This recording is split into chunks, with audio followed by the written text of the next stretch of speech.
You know, the older I get, the more I've come to realise how fucking lucky I was to grow up in the 1990s. It was a simpler, more optimistic, more innocent decade when movies were still awesome, Britannia was still cool, people didn't get fucking offended by everything. Lara Croft was an awesome ass-kicking adventurer with a fantastic pair of guns, instead of a miserable waste of polygons that constantly apologises for existing. It was a time when going online was a once a week treat that cost £10 an hour and required a trip to a special cafe, instead of an all-consuming dystopian nightmare where people spend millions of man-hours arguing with 12-year-old edgelords on the other side of the worlds. It was also the era of the Disney Renaissance, a roughly 10-year period of unbridled creativity and commercial success when Disney's animation studios cranked out classic movies like Beauty and the Beast, The Little Mermaid, Pocahontas, The Lion King, Hercules, Mulan and Tarzan. They were fun, exciting, heartwarming adventures that dealt with timeless themes and ideas, and if you were a young kid in the mid-90s like me, then I can pretty much guarantee you knew the soundtracks to these films off by heart. Truly, it seemed like Disney could do no wrong.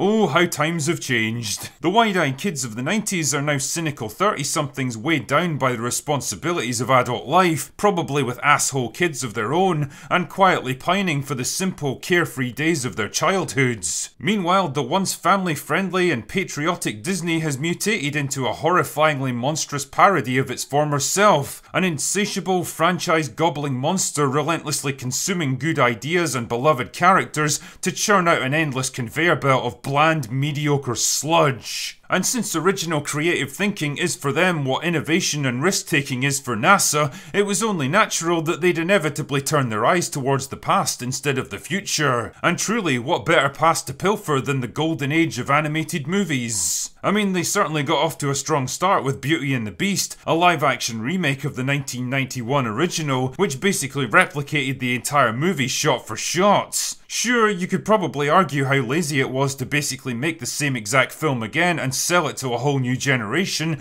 but who the fuck cares? Disney certainly didn't, especially when it made a shit zillion dollars for them. Talk about money for old rope. Why take the chance on new, unproven ideas when you can basically dust off old scripts and sell people's childhoods back to them at an inflated price? The floodgates were well and truly open, and before you knew it, we were getting bombarded with modern day remakes of classic animated movies. The only problem is that with each new installment, they got progressively more shit. But hey, they made the company shit tons of money, so who cares? Well, all of that changed with the release of Mulan a couple of years ago, a film that went wrong in basically every way possible. For a start, it released in the middle of a global pandemic when the prospect of going to the cinema was about as appealing as a colonic irrigation using habanero chilies.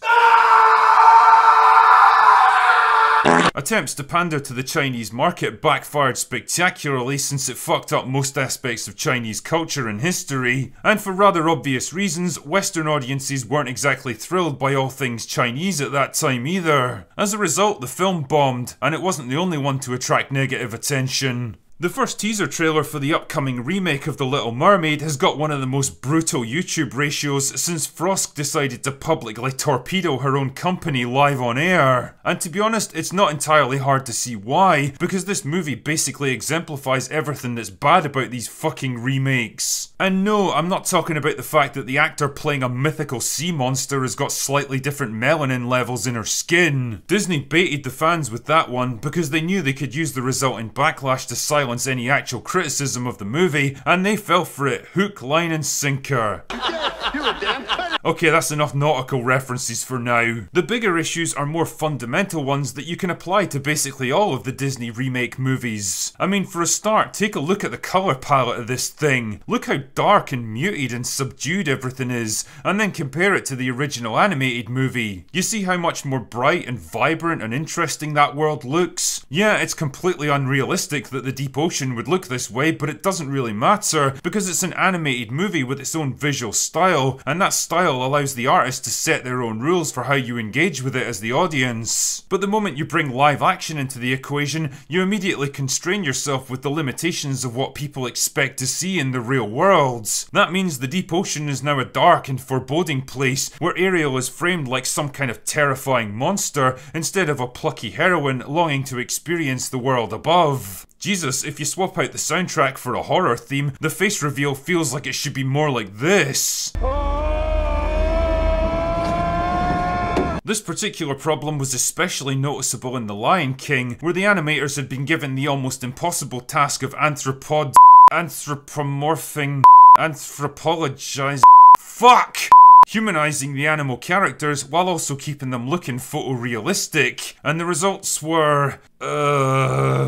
Take a look at the original movie. You see how expressive and compelling the performances are? Yeah, obviously real animals can't move, talk and gesticulate anything like this, but it doesn't matter because just like the Little Mermaid movie, it's an animated film with its own rules about how these things work, so it becomes very easy to suspend your disbelief. Supposedly realistic CGI, on the other hand, doesn't have that luxury. And Jesus Christ, don't even get me started about Will Smith and Aladdin. God, I miss traditional cell animation. Yeah, I know it's more labour intensive, and I know it can't deliver anything like the detail you get in Pixar movies, but holy shit, there's just something so much more satisfying about it. Knowing that actual artists had to draw and animate this stuff frame by frame, instead of pre-built character models running a series of programmed movements, is just so much more human and charming. Every fucking Pixar movie nowadays looks exactly like the one that came before it. They all have the same bland, generic, soulless look about them, like you're eating a meal made from the same basic ingredients, only arranged in a slightly different way. I mean, would it kill movie studios to release the occasional film using traditional animation for once? Another issue that's been coming up more and more with these remakes is the alteration of characters and storylines to appeal to modern audiences. It started out with little things, like Emma Watson insisting that Belle be an inventor and engineer in Beauty and the Beast, because I guess being a fun-loving, intelligent young woman desperate to get out into the wider world and escaping vicariously through the medium of books just wasn't enough for her. She had to make her into Elon fucking Musk as well. But whatever, it was just a minor change that didn't matter that much in the grand scheme of things. But what it did do was set the precedent. The problems, however, became more severe in Mulan, which basically reworked the protagonist's entire character arc to pander to the insufferable modern convention that female characters have to be fundamentally great at everything right off the bat. No inspiring lessons about the value of hard work and perseverance here. It was all about appealing to female empowerment in the laziest, most superficial way possible. Speaking of which, here's a little hint from a January 2022 interview with star Halle Bailey about the direction The Little Mermaid is going to take.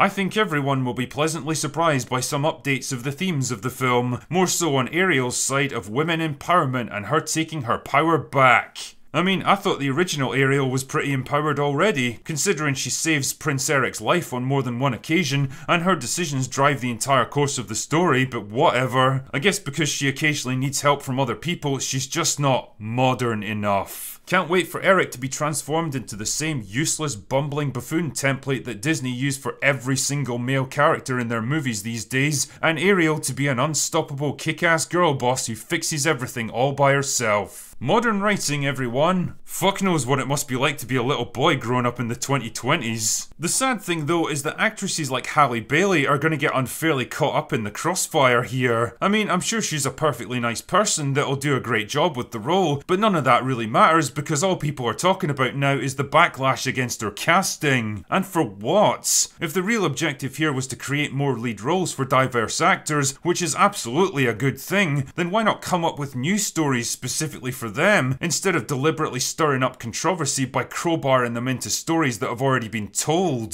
There's an entire world of rich cultural traditions, legends and folklore from every conceivable country, race and creed just waiting for you to try out, so why keep retreading the same ground over and over again? Why keep retelling stories that have already been told far better by previous generations? We're in, honey. Come on, honey. Oh yeah, of course. And I guess that's what this really comes down to. A quick, easy and reliable way of making money that requires minimal investment of risk or creative energy. It's the same reason that Lucasfilm keeps digging at the hollowed out core of Star Wars, why Paramount subjects us to endless Star Trek prequels, why Amazon are trying to launch their very own Game of Thrones using Tolkien's legacy as a billion-dollar canvas to finger paint on. And it all just feels so hollow and meaningless. Like these stories were generated by some AI in a lab somewhere in order to generate the highest return possible on investments. I mean, I'm under no illusions that big movie studios were ever particularly invested in artistic expression, but holy shit, there was at least a pretense of trying to tell a worthwhile story along the way. The movies of the Disney Renaissance are so fondly remembered now because they struck the perfect balance between timeless ideas, likeable characters, contemporary humour, creative talent, and vibrant, colourful animation. They sold themselves on their own merits, instead of resorting to member berries or cheap manufactured controversy to drum up interest. And as a result, they had to be really fucking good in order to work. And that's the problem. What we're producing now isn't. It's like last night's stale dinner quickly reheated in a microwave and plonked on your plate.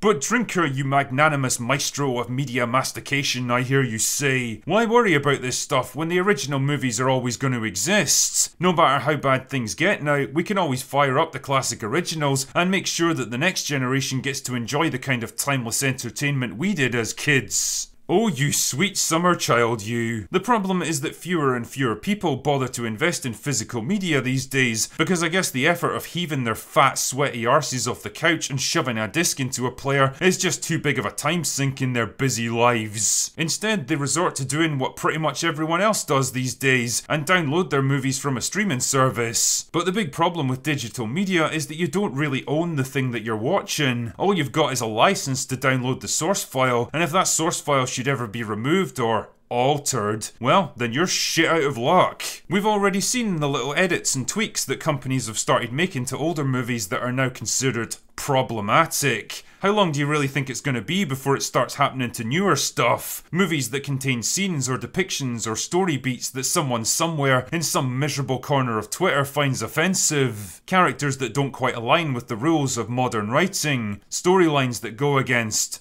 the message. The fact is, the past is no longer sacred and it definitely isn't safe. Because there are fewer and fewer people who care about preserving it, it's more vulnerable than ever to the insidious, grasping manipulations of the present. Little by little, scene by scene, movie by movie, the stories that once captivated and inspired us are being quietly removed and supplanted by cheap, cynical, soulless reproductions. And if we're not careful, if we don't push back against this shit while there's still time, then we may just find ourselves in a world where there's nothing left to protect.